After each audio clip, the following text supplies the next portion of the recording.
Ya, kita mau melaporkan Anwar Usman sebagai seorang penyelenggara negara yang juga hakim konstitusi, mantan ketua Mahkamah Konstitusi, karena ketika masih menjabat ketua Mahkamah Konstitusi, kami menemukan dalam proses persidangan Majelis Kehormatan Mahkamah Konstitusi kemarin tidak adanya mekanisme untuk banding dan tidak membentuk Majelis Kehormatan banding untuk mengantisipasi kemungkinan putusan MK dibanding oleh pihak yang dirugikan.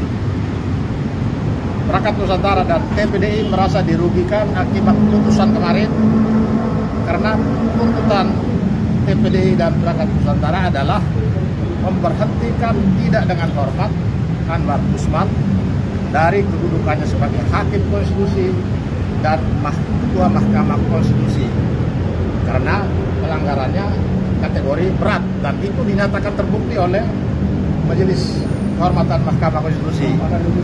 Dinyatakan terbukti melakukan pelanggaran berat, tapi kok sanksinya tidak diberhentikan tidak dengan hormat. Padahal menurut peraturan Majelis Kehormatan Mahkamah Konstitusi yang disusun sendiri oleh Pak Anwar Usman, ada 3 kategori sanksi: teguran lisan, peringatan tertulis, dan pemberhentian tidak dengan hormat kalau kategorinya pelanggaran berat. Jadi ketika kami tidak menemukan pembentukan Majelis Kehormatan banding, kemudian tidak dibuat peraturan Mahkamah Konstitusi tentang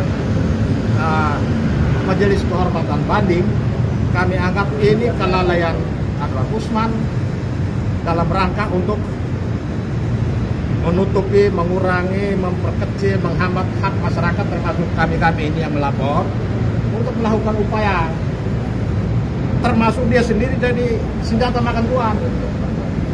Dia merasa sekarang dia ngomong di berbagai media, dia merasa dirugikan, dia difitnah.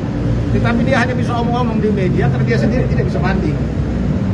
Nah, itulah kami lapor ke Ombudsman karena ini adalah bagian dari maladministrasi, perbuatan melawan hukum yang dilakukan oleh penyelenggara negara selaku dalam rangka pelayanan publik. Kami tidak bisa dilayani untuk membentuk upaya karena tidak ada dibuat aturannya, tidak dibentuk Majelis Kehormatan banding, padahal waktu untuk itu masih banyak. Dia pada Februari 2023 bisa menyusun peraturan MK nomor 1 tahun 2023 tentang Majelis Kehormatan Mahkamah Konstitusi. Mengapa dia tidak sekaligus menyusun peraturan tentang banding?